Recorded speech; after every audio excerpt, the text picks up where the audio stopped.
We begin tonight with news in a key Senate race in Georgia. The Daily Beast is reporting Republican nominee Herschel Walker paid for a woman he was dating to get an abortion in 2009. Walker has called the allegation, quote, a flat-out lie, unquote. In his campaign for the Senate, the former football star says he is anti-abortion. We are joined tonight by two of my CBS News colleagues, Chief Election and Campaign Correspondent Robert Costa. He is in Atlanta. And Congressional Correspondent Nikole Killion is here with me at the desk. Robert, let's start with you. What are the broad outlines of this story, and how has it affected the race, best as you can tell, there on the ground in Georgia? Just spoke with some voters here in Atlanta, Georgia, Major, who say they're tracking this Senate race very closely. This is an explosive allegation that in 2009, Herschel Walker paid for a woman's abortion procedure. This from a candidate who publicly and politically is in support of a complete ban on abortion nationally without exceptions. And what you're looking at with this story is something that could change a very narrow Senate race between incumbent Democrat Raphael Warnock and the Republican Herschel Walker, because it gets at the core of character. And it's not just a political drama, but a personal one. Walker's 23-year-old son, Christian Walker, expressing outrage about his father's conduct and this allegation in a series of social media posts that have gotten over 1 million views.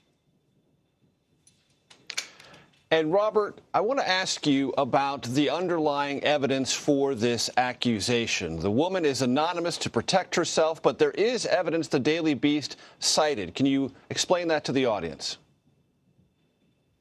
The Daily Beast cites a check that they say they have reviewed that shows Walker paying for her expenses. They also show a receipt for an abortion procedure that's within the range of the check they say is from Walker. They also say they have reviewed a get well card to the woman who remains unidentified from Herschel Walker in the wake of that procedure, urging her a speedy recovery.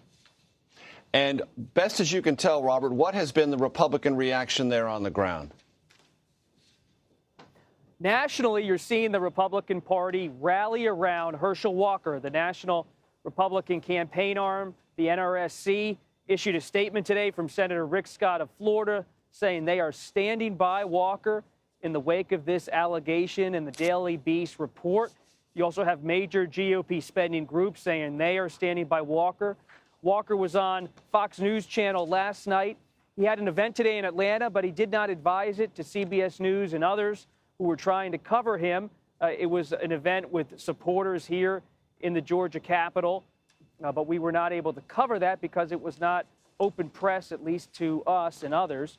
And so you're seeing Walker right now trying to consolidate his support on the right, working with Republicans to keep in a competitive place in this hotly contested Senate race.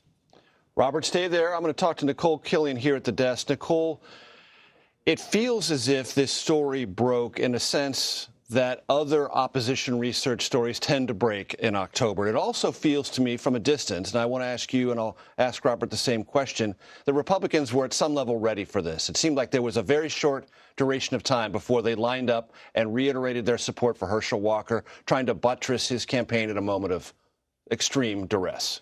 Well, at the end of the day, they're trying to seal the deal, right? I mean, we're about a month away from these midterms, and you know, Republicans want to win this seat as much as Democrats do. And as Bob pointed out, I mean, this is a very close contest. And one of the most expensive races on the calendar. Absolutely. And so from that standpoint, I think that's why you saw Republicans trying to rally around Herschel Walker, at least for now. Obviously, we have to see if more information comes out here. But, you know, you have Rick Scott coming out comparing this to the confirmation hearings of Brett Kavanaugh, saying that, you know, this is comparable to the types of smears we saw during that period in time, and accusing Democrats of lying. And what's interesting is in talking to Rick Scott last week, right before Congress left, you know, one thing that he told me, because I asked him, why are you bullish on some of these races, and in particular Georgia? And what he pointed pointed out is he feels, or at least up until now, he feels that Walker has run a good campaign, but he also feels that he can kind of build on the support that Governor Kemp is enjoying in the state. And so he pointed out, I don't really see any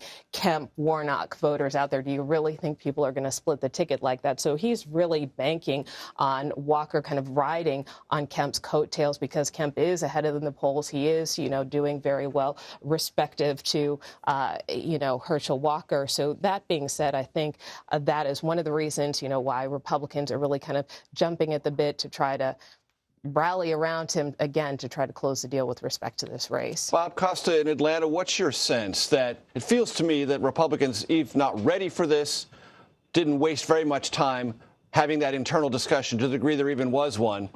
We're going to stick with Herschel Walker.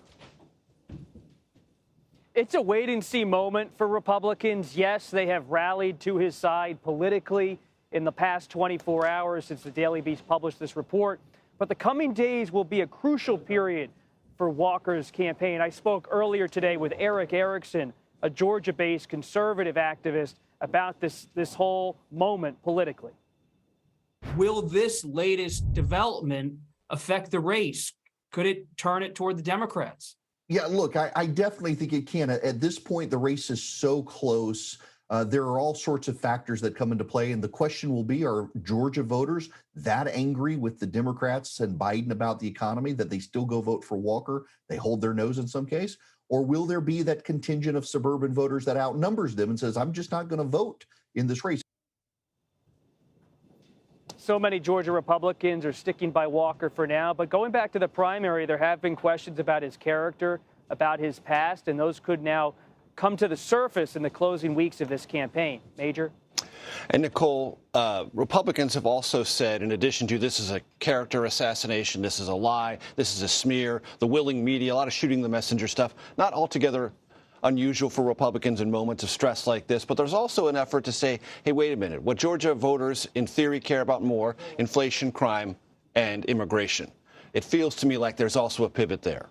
Well, absolutely. And at the end of the day, I think whether you look in Georgia or races across the country, that really is the argument that Republicans are putting forth and banking on, that voters do care more about the economy, that they do care more about inflation. And, in the case of Herschel Walker, I think what's interesting, kind of to Bob's point, I think in talking to voters down there, it really is mixed. There were some voters I talked to who said, look, no politician is a saint, right? So there are some people who are willing to look past his transgressions, but... And look, for Republican voters, they've lived this life with Donald Trump. They had to accept a lot of transgressions and things that they would not necessarily have found acceptable before. They sort of come to terms with that in the Trump era. Exactly. But the other thing I would say that is notable, and I think especially when you look at the African-American demographic, Walker doesn't really have a lot of support from black voters in the state. I think some of that has to do with party. Obviously, more African-American voters tend to support the Democratic Party, but they're also not a monolithic party. And so in talking to some voters, they just simply don't think he's up to the job. And it comes down to his experience, that he doesn't have enough experience. So let me ask you, what, to the degree you can detect it, is the Warnock re-election message? Well, certainly Warnock has been trying to run on his record, but also putting some distance and some space with President Biden. For instance, one of the big things he has articulated is, certainly praising the Inflation Reduction Act, which we know a lot of Democrats are campaigning on. And certainly one tenet of that was being able to reduce the cost of prescription drugs, cap the price of insulin, which was a proposal that Warnock pushed for. But he has also argued we didn't get everything we wanted in that deal, so there's more to do. But a lot of that is in there because of me, not so much because of the president. So you're kind of seeing him kind of make some distinctions there. With me here at the table, Nikole Killion. Thank you so much. Robert Costa in Atlanta, thank you very much for your expertise and your on-scene reporting.